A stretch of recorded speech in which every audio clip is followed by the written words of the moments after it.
past is the past, the future is the future, and time is a gift. That's why they call it the present. That's really your time to take action.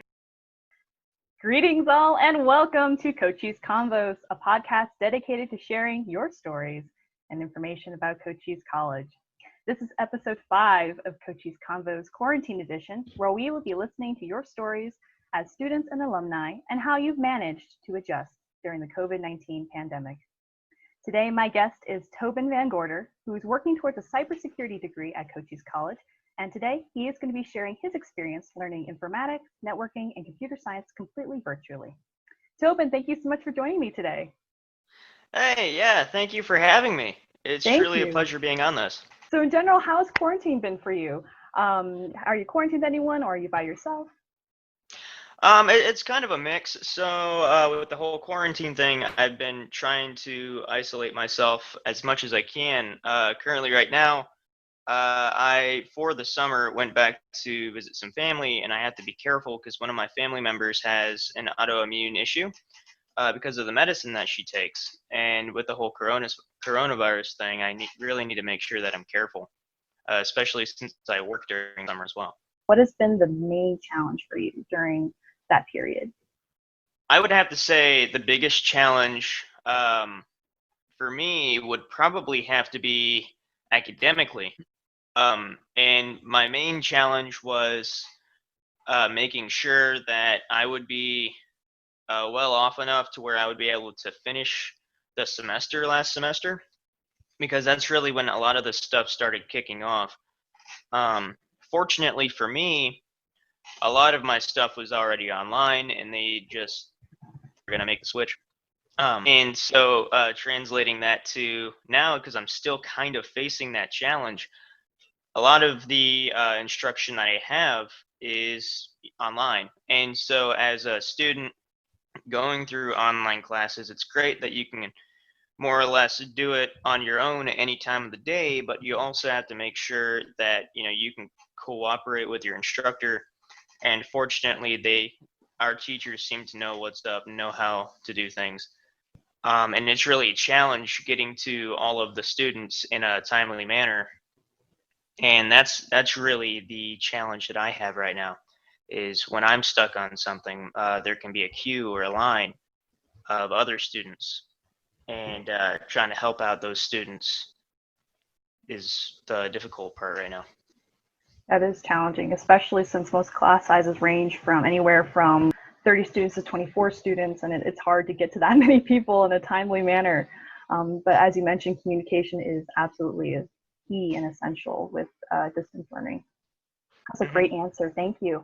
So definitely, while we're in quarantine, it's different. You don't get that face-to-face social interaction, and you definitely can feel the effects, and it's hard to get that same stimulus response when you're looking at a computer screen or when you're typing in a forum. So definitely, did you change any of your study habits or your work habits to accommodate, to make your brain feel like, okay, I'm doing school now, or okay, I'm doing work now, and like how to delineate that? So what I did was I wrote down all of my responsibilities that I had, and I made a list, and I wrote down that there are 24 hours in a day.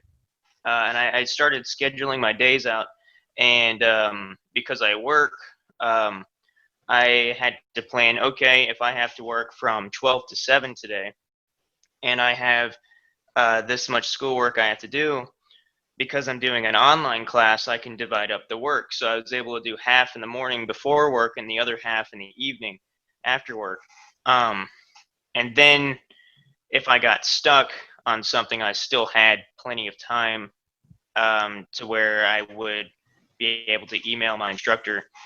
The best part about that is if you're able to work ahead, do it, because if you get stuck on something, then you don't have to worry too much about, oh no, I'm going to fall behind, because if you're ahead, you'll just wind up getting on pace.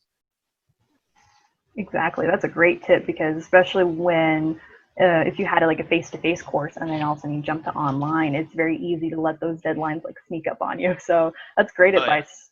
Yeah, and I love how you mentioned that, how you planned out your day and trying to schedule it so that way you had enough time to complete your work. That's fantastic. biggest challenge is when you're doing that, trying to get an estimate of how long some things might take. Be prepared to have an issue. Um, that way, if you do have one, you'll still be okay. Just make sure that you've got all the time that you need. That's the hard part. So definitely, Tobin, as you mentioned, you're a cybersecurity major and you're working towards a degree in cybersecurity at Cochise College. I definitely wanted to ask you some technology questions and see if you had any tips to share with the general public, especially since we were conducting most of our, not only our school online, for some of us who are fortunate enough to telework, you get to conduct work online, and depending on your occupation, of course, there can be very sensitive material that you'll have to conduct over a server via an internet connection. So what would be your suggestions for conducting material that may be sensitive and that is not necessarily information you want to be shared out there, but what's your tips for that?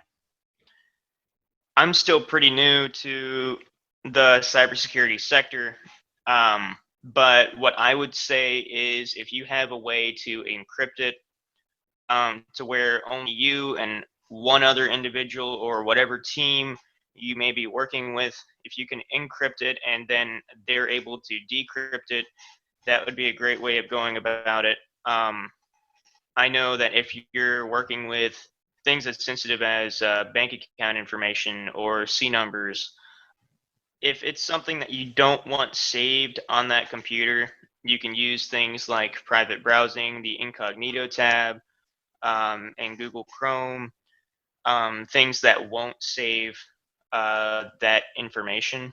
Um, Me personally, I don't use the same password for every account that I have, and a lot of people may.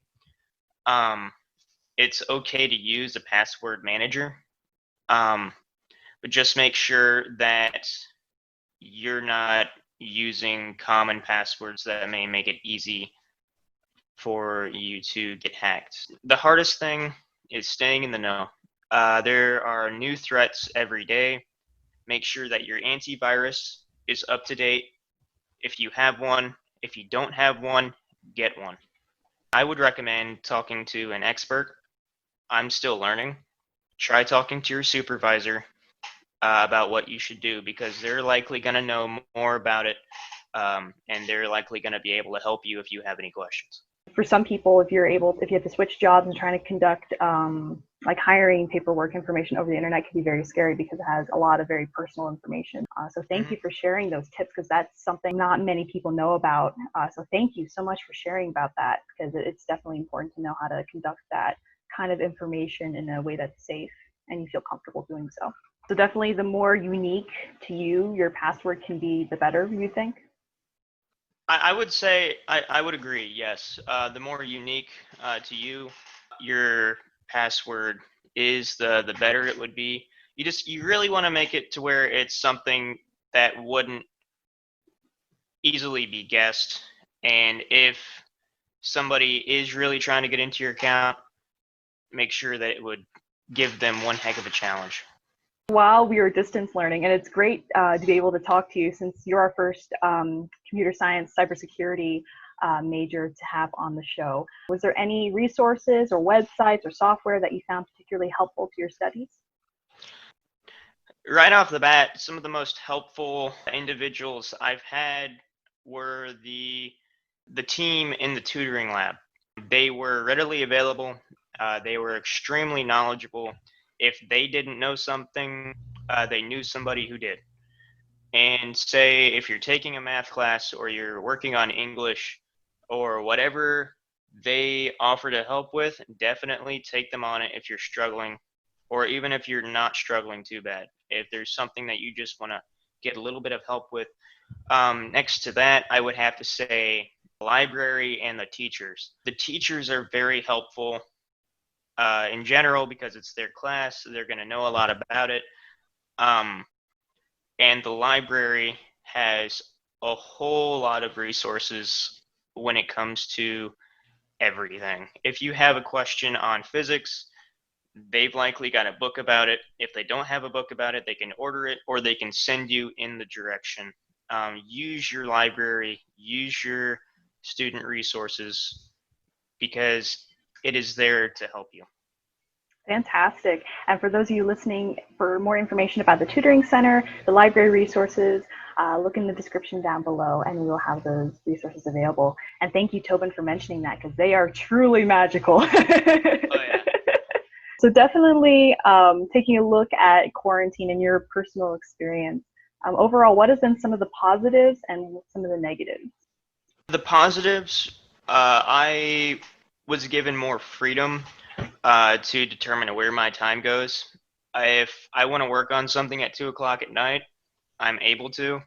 I want to work at something at 6 o'clock in the morning, I'm able to. I like having that freedom to choose where my schedule goes. Some other positives that I have is I was able to see my dog, and I was able to come home a little earlier than I was expecting, which is a great thing because I was starting to get homesick, which a lot of other college students do, and just know that if you get homesick, there's nothing wrong with that. It is perfectly normal.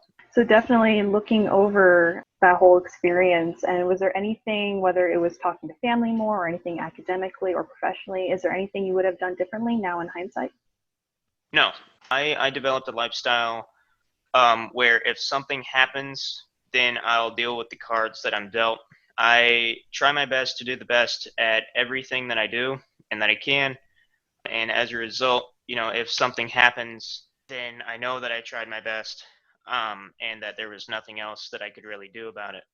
On occasion, I will think, what if I did this or what if I did that? Pondering on things of the past like that will typically not help you too much in achieving your goals. The past is the past, the future is the future, and time is a gift. That's why they call it the present. During the present, that's really your time to take action and do the things that you want to do, because once it's in the past, there's no changing it.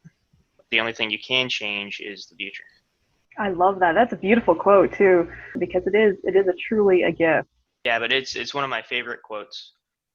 So definitely with this time of year that we're in now, a lot of academic institutions are making the executive decisions whether either to open up their campuses for in-person classes or whether they are going to stick to an online format. Taking that into consideration, what are your suggestions to how we should proceed with education post-quarantine? In my opinion, I would give students the options of face-to-face, hybrid, and online. What I would push for teachers to record their lessons and to have a Zoom option available, because say a student gets this coronavirus and it hits them hard, which is not unlikely, and they don't want to miss out on class. School's expensive. And time is valuable. So having Zoom available to where they can just tune in from home is what I feel probably the biggest advantage right now. So Tobin, it has been wonderful to get a chance to speak with you. I have one final question before we wrap up today's episode. What advice would you give to someone who is struggling with social distancing and their academics? The best advice I would have to say is, if you're struggling with social distancing, you're not alone. There are a lot of people that have an issue with that. Just make sure that you're wearing your PPE. Don't be afraid to take some time for yourself. If you're struggling with academics, don't be afraid to ask questions. Questions can be your best friend. You may feel like something may be a stupid question. It's only a stupid question if you don't ask. You got this. Go for it. Get that A. Yeah, woo yeah. Absolutely. Tobin, thank you so much for coming onto the show today. It's been a pleasure getting the chance to speak with you. And thank you everyone else who's been watching and listening along. If you like what you hear, please be sure to give us a like and a comment and subscribe to Coachee College's YouTube channel down below. And be sure to click the little bell icon to enable post notifications so you'll get a notification every time that we post. Thank you so much for listening and tuning in, and have a great day, everyone.